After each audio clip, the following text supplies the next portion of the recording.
Sewing seed in your season of need, মানে আপনার দরকারের সময়তে আপনাকে না যে যখন দরকার আছে ওই সময় আপনি বীজ রোপণ করছেন। আমার জীবনে দরকার আছে, আর শিলিগুড়ি চার্চের বিল্ডিংয়ের একটা পিলারে উঠতে পারছে না। কি হলো পাস্টার? চার্চ আগে কনস্ট্রাকশন কাজ থেমে গেল, কি হলো? আমার কাছে নাই টাকা। So your seed in your need, আপনার দরকারের সময়ে আপনি বীজ রোপণ করে দেখুন একবার। আমি বউকে এসে বললাম, কি হলো? আমাদের চার্চ এর কাজটা থেমে গেছে, ফান্ড নাই, চার্চ ফান্ড নাই। তুমি কি বলেছো? আমি বললাম টাকা এখন নাই পাস্টার। কেন বলেছো? এইভাবে ওর হীরার আমি এটা বার্থডে গিফট দিয়েছিলাম, নেকলেস বার করে, নাও এটা বিক্রি করো আর চার্চে 1,00,000 টাকা দাও, আর কোনোদিন বলবে না যে চার্চের দেওয়ার জন্য টাকা নাই বলে। So your seed in need, আপনার দরকারের সময় আপনি বীজটা রোপণ করুন। But if you sow in greed, কিন্তু যদি আপনি লালচ করে আপনি বীজটা রোপণ করছেন, যে আরে এতগুলো বীজ দিলে, মকাই দিলে, আমি কি খাবো বিকেলে? কি পপকর্ন কীভাবে খাবো আমি? হ্যাঁ, এইসব মকাই মাটিতে দিলে তো আমি পপকর্ন শেষ হয়ে যাবে তো। তাই আপনি এক মুঠি পপকর্ন হাতে রাখলেন আর বাকি মকাইটা বীজ রোপণ করলেন বা চাকুচা। গ্রিড মানে ওটা খেয়ে ফেলেছেন, আপনার কম ফসল আসবে। যেরকম আনানেস সাফিরা, আনানেস সাফিরা কি করেছিল? এসে বলছে পিটারকে, জানো আমরা সব জমি বিক্রি করে নিয়ে আসছি, সব, হ্যাঁ সব। কিন্তু ও কি করেছে? দেখানোর জন্য যে আমি সব থেকে বেশি দিয়েছি বলে অর্ধেক লুকিয়ে রেখেছে। গ্রিড, লালাচ। ওই গ্রিডের জন্য আনানেসও মরলো, সব দুজনে স্পট ডেড হলো, প্রভুর জাজমেন্ট ইনস্ট্যান্ট আসলো। So so your seed in your need, not in greed. From pain to purpose. ব্যথা হয়, ডিসিপ্লিন করার সময় ব্যথা হয়। দেখুন, আপনি যদি একটা কম্প্রোমাইজ লাইফ বাঁচতে চান না, যে আপনি এখন যা আছেন একদম ঠিক আছি, আমি একদম এইটুক স্পিরিচুয়াল ঠিক আছি, এইটুক আত্মীয় আছি, আমি আত্মিক হয়ে গেছি, এইটুক আমি অনেক জেনে গেছি বাইবেলের বিষয়ে, চার্চের বিষয়ে, হ্যাঁ আমি সব জেনে গেছি এখন। হ্যাঁ, অল্প বিদ্যা ভয়ঙ্কর বিদ্যা, হালকা হালকা বাইবেলটা পড়ে নিয়েছি, হালকা বাইবেল ক্লাস করে নিয়েছি, ব্যাস আমি পাস্টার। প্রথম ক্রনিকল 4:9-10। যাবেশ তার ভাইদের চেয়ে আরো সম্মানিত লোক ছিলেন। যাবেজ সম্মানিত লোক ছিলেন, 9-তে ধরে রাখো এটাকে। যাবেজ কি ছিল? সম্মানীয়, মানে রেসপেক্টেড, অনারেবল। তার মা এই নাম রেখে বলেছিলেন, আমি খুব কষ্টে তাকে জন্ম দিয়েছি। যাবেশ ইসরায়েলের ঈশ্বরকে ডেকে বলেছিলেন, তুমি আমাকে আশীর্বাদ করো আর আমার সম্পত্তি বাড়িয়ে দাও। তোমার শক্তি আমার সঙ্গে সঙ্গে থাকুক এবং সমস্ত বিপদ থেকে তুমি আমাকে রক্ষা করো, যাতে আমি কষ্ট না পাই। আর ঈশ্বর তার অনুরোধ রক্ষা করলেন। ঈশ্বর তার অনুরোধটা উত্তর দিলেন। দেখুন এখানে না, দিস আ ভেরি, যখন আমি পড়ছিলাম আমি না ভাবছি যে যাবেজ একদম ইজ্জতদার লোক ছিল, সম্মানিত লোক ছিল, রেসপেক্ট আছে ওর, সবার সামনে রেসপেক্ট আছে ওর। হ্যাঁ, রেসপেক্টেড লোক, ভাইদের সামনে রেসপেক্টেড, হ্যাঁ সবার সামনে respected, highly, hello sir, hello sir, hello কেসে, হ্যালো স্যার, হ্যালো স্যার। কিন্তু কেন প্রার্থনা করলো? আমি ভাবতাম কেন, যখন ও রেসপেক্টেড আছে, যে না তুচ্ছ আছে লেখা নাই এখানে, তুচ্ছ আছে লেখা নাই যাবেজ কি, এখানে লেখা আছে রেসপেক্টেড, অনারেবল লেখা আছে ইংলিশে। অনারেবল মানে একদম সম্মানীয়। এই দাদা আসছে রে, দাদা চা খাবেন, দাদা মিষ্টি খাবেন, মানে ও যা বলবে ওটা হবে, রেসপেক্টেড। কিন্তু ও প্রার্থনা করলো। আমি তাই জিজ্ঞেস করছিলাম, মানে সকালে আমি ভাবছিলাম যখন মেসেজ তৈরি করছি, যে প্রভু যখন ও সম্মানীয় আছে তাহলে কেন প্রার্থনা করতে হলো ওকে? তাই আমাকে প্রভু এক দুইটা জিনিস আছে যে আপনাদেরকে বলতে আমি ফিল করলাম। কতবার কি হয় না, আমরা যে জায়গাতে আছি না, যে জবে আছি, যে প্রফেশনে আছি, যে পরিস্থিতিতে আছি, আমরা কম্প্রোমাইজ করে বসে আছি। কতবার আমরা কম্প্রোমাইজ করি যে মস্ত লাইফ জাবেজ আদর পেয়েছে, কিন্তু জাবেজ স্যাটিসফাই হয়নি এখনো। তাই যদি আপনি স্যাটিসফাই আছেন আপনার জীবন থেকে, আপনার জব থেকে, আপনার পরিস্থিতি থেকে, আপনার ঘরে যে ছোট ঘর আছে, হ্যাঁ, বা ভাড়া ঘর আছে, তাহলে আপনি ওখানেই থেকে যাবেন। কারণ আপনি স্যাটিসফাই আছেন, আপনি খুশি আছেন। অনেকদিন আগে একটা ভাই বলছিল আমাকে যে জিজু, আমি না এইসব গান বাজানো সব ছাড়তে চাই, আমি প্রভুর কাজ করতে চাই। আবার একদিন পরে এসে বলছে, জিজু জানো, সবাই এসে আমাকে স্যার অনেক রেসপেক্ট দেয় আমাকে, আমি একটা ব্যবসা খুঁজছি, প্রার্থনা করে দাও যে ব্যবসা হয়ে যায়। আমি বললাম প্রার্থনা করে দেব, কিন্তু আমি ওকে বললাম যে ব্যবসা যখন আমি প্রার্থনা করব, কিন্তু তুই যে বললি যে তোকে এসব ভালো লাগছে না, তোকে ভালো লাগছে না কি তুই এনজয় করছিস? তোকে ভালো লাগছে না তুই এনজয় করছিস? যদি ভালো লাগছে না, হ্যাঁ, প্রভুর কাজের জন্য উপস্থিতি থাকবি, প্রভুর জন্য টাইম দিতে চাইস, তাহলে তোকে কার্য করতে হবে। একটা ক্লাস ছাড়লে দুইটা ক্লাস, না করবো না আছে ও তো বিশ্বাস। শিলিগুড়ির মতন শহর ছেড়ে বাচ্চাদের ওখানে 2 লাখ মতন টাকা স্কুলে জমা দেওয়া, ওই সব ছেড়ে 15 দিন লাগানো জামা কাপড়গুলো ফেলে, 15 দিন পুরনো নতুন বই খাতা ফেলে এই শহরে আসা, আছে সাহস? আমি ভাইকে বললাম যে কার্য করতে হবে আগে। কারণ আমি কালকে পড়ছিলাম, আমি James Yakub 2:20, faith without work is dead. Faith without work is dead. কি লেখা আছে? ওহে মূর্খ মানুষ, কার্যবিহীন বিশ্বাস যে কোনো কাজের নয়। তুমি কি চাও আমি তা প্রমাণ করি? হ্যাঁ, আপনার বিশ্বাস আছে যে আমি এসব জিনিস ছেড়ে আমি প্রভুর কাজ করব, আর আমি ওই সম্মানটাও ধরব। বিশ্বাস আছে যে প্রভু বলেছে you will have a son, his name is Joel. ডায়েরিতে লিখেছি আমি জোয়েল হবে। আমরা দুজন মিলে ছেলের প্ল্যানিং করছি, ছেলের কাপড়গুলো দেখছি, ড্রেসগুলো দেখছি, কি করছি আমি? আমার বিশ্বাসকে কার্যতে লাগাচ্ছি। হ্যাঁ, যখন আপনার কাছে বিশ্বাস আছে যে আমি এরকম করতে পারবো, then you have to act on it. আপনাকে বিশ্বাস খালি করলে হবে না, বিশ্বাসের জন্য কাজও করতে হবে। খালি ইচ্ছে হওয়াতে আপনার জীবন পরিবর্তন হবে না।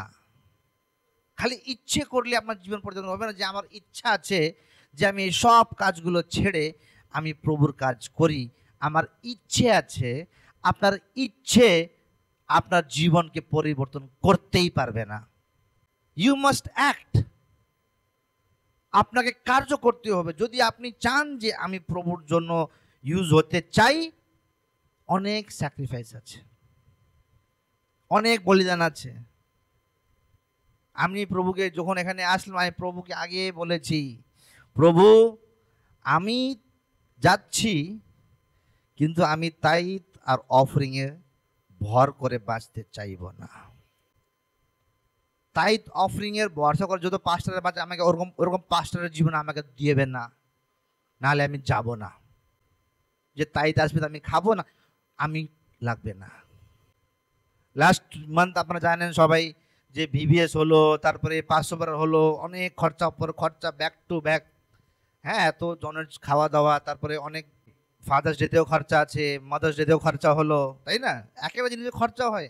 এই তো লাস্ট সানডে আমরা একটা কেক কাটলাম, ওই সময় 900 না কত খরচা হয়ে গেল ওই সময়।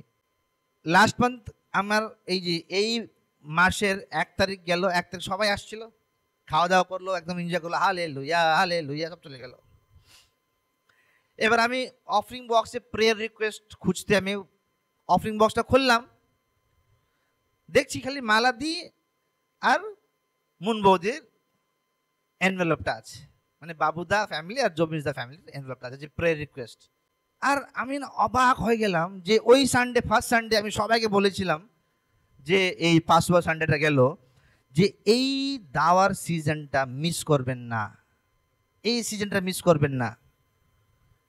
কারণ একটা সোয়িং সিজন, ওটা আমি প্রার্থনা করে প্রপারলি প্রভু থেকে শুনে ইট ওয়াজ আ প্রফেটিক ডে। ওই দিনটা একটা ভবিষ্যবাণীর দিন ছিল। এটা যে ওই দিনটা বয়েছে, বীজ রোপণ করেছে, ওই দিনে একটা সিজন হয়। ভাবুন, একটা ধানের সিজন আছে, যদি ধানের সিজনে আপনি ধান না লাগান তাহলে আপনি পুরো বছর চাল পাবেন না। সিজন গেল, সিজন গেল। আমি অবাক হয়ে গেলাম, এত ভালো সিজন প্রভু দিয়েছিল, তাও এই সিজন কবে আসবে? আবার 6 বছর পর আসবে। 6 বছর পর এই পাসওভার যে সানডে ছিল ওটা 6 বছর পর আসবে। ওই সিজনে ওরা বীজ রোপণ না করে, হ্যাঁ, ওরা আগেই মাইন্ডে মানে ডিসাইড ছিল যে আমরা ওই বীজটা আলাদা করে রাখবো, বাঁচিয়ে রাখবো, আমাদের জন্য বাঁচিয়ে রাখবো বীজটা মকাই খাওয়ার জন্য। খালি 2টো ফ্যামিলি ওই বীজটাকে সিজনের মধ্যে দিয়েছে। তোমরা ফল কাটবে, তোমরা যে সিজনে দিয়েছো ওই সিজনে তোমরা 100-fold। I am still praying, I am continuously praying যে God show them the difference. যে ওই সিজনে বীজ বয়েছে আর যারা বইনি, তুমি তফাৎ নিয়ে আসবে। আমি প্রার্থনা করেছি, প্রভু তুমি তফাৎ দেখাবে যে একটা সিজনে বীজ দেওয়া মানে কি জিনিস হয়, কি মানে হয়, what is the prophetic meaning. যে সিজনে রোপণ করা আর সিজনে ওই বীজটাকে লুকিয়ে রাখা মানে কি হয়। তাই আমাদের পরিস্থিতি আমরা চেঞ্জ করতে হবে। যেমন জাবেজ প্রার্থনা কি করলো? জাবেজ প্রার্থনা করলো যে প্রভু আমি আদর পাচ্ছি, সম্মান পাচ্ছি, আমি সব পাচ্ছি, কিন্তু আমি এই জীবন থেকে সন্তুষ্ট নই প্রভু। আমি এই 2 লাইন দিয়ে আমি সন্তুষ্ট নাই। আমিও জাবেজ মতন প্রার্থনা করি এখন ডেইলি, ভরে দাও প্রভু, হ্যাঁ ভরে দাও, এক একটা চেয়ার তুমি ভরে দাও। কি বলেছে জাবেজ? আমার টেরিটরিকে বাড়াও, তাই না? He prayed that increase my territory, লেখা আছে যে প্রভু আমি আমার প্রেজেন্ট পরিস্থিতি থেকে আমি খুশি নই। I am not happy with my situation. Maladi is praying, I am not happy with this job, God. No, I am not satisfied. I am honored. আমি সম্মান পাচ্ছি, লোক হ্যালো ম্যাডাম, হ্যালো ম্যাডাম, হ্যাঁ জবিন্দা হ্যালো স্যার বলছে, হ্যাঁ বাবুদা, হ্যাঁ দাদা ভালো আছেন, সম্মান পাচ্ছেন, আদর পাচ্ছেন। কিন্তু যদি আপনি বলেন যে প্রভু আমি স্যাটিসফাই নাই, প্রভু বাড়াবে। প্রভু আপনার টেরিটরি বাড়াবে। প্রভু আমি এ ভাড়া ঘরে বসে সন্তুষ্ট নেই, যখন বলবেন জাবেজ মতন বাড়াবে। বাট ফেথ উইথ ওয়ার্ক, বিশ্বাস আর কার্য। যখন আপনি প্রার্থনা করেন যে প্রভু আমার জবটা চেঞ্জ করেছে, আপনাকে ফিল করতে হবে যে এই যে জব করছি, বকা দিচ্ছে, এই দিচ্ছে, টেম্পোরারি জব, তো টেম্পোরারি প্রভু নয়া জব দে রা হ্যায়। অ্যাক্ট করতে হবে। আমরা টাকা নেই, গাড়ি দেখছি এখন 4 চাকা দেখছি, কারণ মুন মোদির ঘর যেতে হয়, এবার মালাদির ঘরে কোনদিন সেল মিটিং শুরু হবে, হ্যাঁ ঘর ঘরে গাড়ি নিয়ে যাবো, গাড়ি নিয়ে ঘুরবো, ফ্যামিলি, তাই না?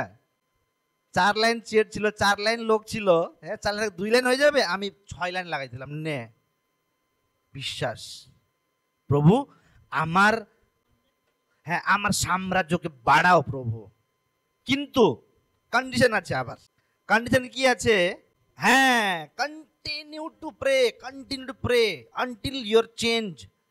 এলাইজা যখন প্রার্থনা করছিল বৃষ্টির জন্য, ওই জেজেবেলের সময়, হ্যাঁ জেজেবেলের সময় একবার প্রার্থনা করলো, ওর চাকরকে বলো এই যা দেখে এই তো বৃষ্টি হচ্ছে কি না, না কোথায়, পুরো আকাশ খালি আছে। আবার প্রার্থনা করছে এলাইজা, প্রভু তুমি বৃষ্টি পাঠাও, হ্যাঁ আকাশ খুলে দাও, বৃষ্টি পাঠাও, এই যাতে দেখে বৃষ্টি হলো না, হয়নি। আবার প্রার্থনা, প্রভু বৃষ্টি পাঠাও। এলাইজা মতন প্রভুর মহান দাস নিরন্তর প্রার্থনা করছে, ওই দেখ তো বৃষ্টি হলো, একটা হাতের মতন পাঞ্জা মতন কালো বাদল আসছে, আমি দেখছি। আপনি বড় যেন প্রার্থনা করলেন, ছোট্ট আসছে। আবার এলাইজা গিয়ে প্রার্থনা করলো, তারপর কি হলো? বাড় চলে আসছে, বাড়। আপনি ভাববেন না যে আপনি প্রার্থনা করেছেন তো একটু 1000 টাকা ইনক্রিমেন্ট হয়েছে, স্যাটিসফাই হবেন না জাবেজ মতন। ডোন্ট বি স্যাটিসফাইড যে একটু ইনক্রিমেন্ট হয়েছে আর সম্মানও পাচ্ছি। জাবেজ সম্মানীয় লোক ছিল, অনারেবল, আদরণীয় লোক, কিন্তু ও স্যাটিসফাইড ছিল না। I am not done yet. হ্যাঁ, আমি আরো ভালো চাকরি পাবো, আমি সুইমিং পুলের রেস্টুরেন্ট বানাবো তো বানাবো, ব্লু প্রিন্ট বার করে প্রার্থনা করো, হবে। আমি বললাম তো, praise the lord. So are you willing to change? কি আপনি নিজের পরিস্থিতি চেঞ্জ করতে চান? ইয়েস আর নো? তাহলে don't let your knees rest. আপনার হাঁটুকে আরাম করতে দেবেন না। সব সময় হাঁটুতে এসে, প্রভু আমি এক ভাড়া ঘর থেকে বার করে আমার নিজের ঘরে নিয়ে যাও। প্রভু আমার এই জব থেকে আমি স্যাটিসফাই নেই, আরো ভালো জব দাও। তো দাগ আসুক হাঁটুতে। হ্যাঁ, don't let your knees rest. আপনার হাঁটুকে আরাম দেবেন না। Don't let your lips be silent. আপনার ঠোঁটকে বন্ধ রাখবেন না। প্রভু আমি ভালো কাজ পেয়েছি, প্রভু আমার পরিস্থিতি চেঞ্জ হয়েছে, প্রভু আমি ভালো হচ্ছি, আমি ভালো চাকরি পেয়েছি, আমি ভালো ব্যবসা পেয়েছি, আমাদের বিলিভারটা ভরে গেছে। প্রভু আপনাদেরও দায়িত্ব to pray for the church. Don't let your knees rest, don't let your lips be silent, don't let your heart be satisfied. আপনার হৃদয়কে জাবেজ মতন সম্মানীয় আছি ব্যাস বলবেন না, আরো বাড়বো আমি।